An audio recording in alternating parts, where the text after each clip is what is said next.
Andy Cohen's got the 411, big king of midnight fun midnight.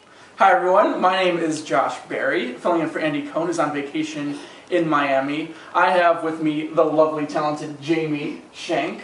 And before we get started on the interview, I'd like to remind everyone at home that we have a secret word tonight, which you'll see right here. And every time someone says this word tonight, take a little sippy sip of your non-alcoholic beverage you have at home. And with that, we're going to get started. Jamie, how are you doing? I'm doing very well. How are you, Josh? I'm doing all right. So I see, it's kind of hard to miss, you got this big old boot. Yes. So tell us what happened here. So I was cooking for Thanksgiving. My family gets together in South Florida every year, and I was really excited. I was making a sauce, and I made it in the food processor according to Ina Garten's recipe, and she was just named one of Time's 100 most influential people. So shout out to Ina Garten. Anyway, so there was just so much sauce that had to be made in this food processor that I couldn't quite see the blade. So two things ran in my mind. I didn't want to just grab the blade because I didn't know where it was, and I also didn't want to contaminate the sauce. So instead, I decided to gingerly pour the sauce into the tiny sauce dish. And as I was gingerly pouring it out came toppling the blade and landed sharply and deeply into my left foot and nicked my right foot and then landed on the ground. So went to the ER with my mom and my cousin's wife. They said everything was fine, my range of motion would be restored in 4 to 6 weeks.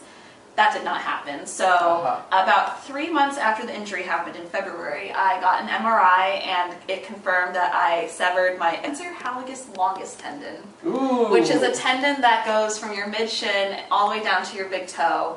And I had surgery on March 12th, so I'm about 5 weeks post-op right now. Okay. And so, yeah, that's what happened to my left foot. That sounds like a lot of fun. So how would one go about preventing this kind of injury?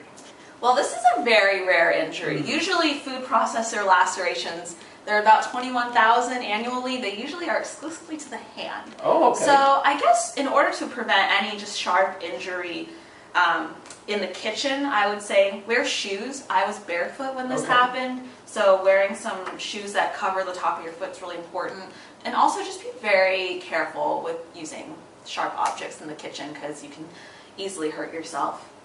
So you talked about having a surgery, and you also talked about how it was 3 months before you identified that this was a problem and had to be corrected. Yes. And so what kind of economic and social and personal costs were you having to deal with throughout this entire time and going into recovery as well? So that's a very good question. So right after the injury happened, my foot hurt for probably about like 2 or so weeks, but then it started feeling all right. It was just kind of weird walking when your toe couldn't really move up at all before surgery. And my foot was still like swollen and losing muscle. And then after surgery, I mean, well, surgery number one is really expensive. But fortunately I have good health care insurance and it covered a lot of it. But socially, I guess this somewhat impacted me because I wasn't able to, socialize as I pleased pretty easily. But I managed to make it work on crutches, wouldn't you say? I would absolutely. I mean, I went to the graduate school mixer at a nightclub on crutches. Yes, you did. Club on crutches. Woot woot. And also, my friends were really kind and taught me some new hobbies to entertain myself, like playing ukulele and knitting. Shout out to you and Marcy Kirshner for that. And I mean, yeah, I've made it work. I think I've tried to make the best out of what could be a pretty terrible situation.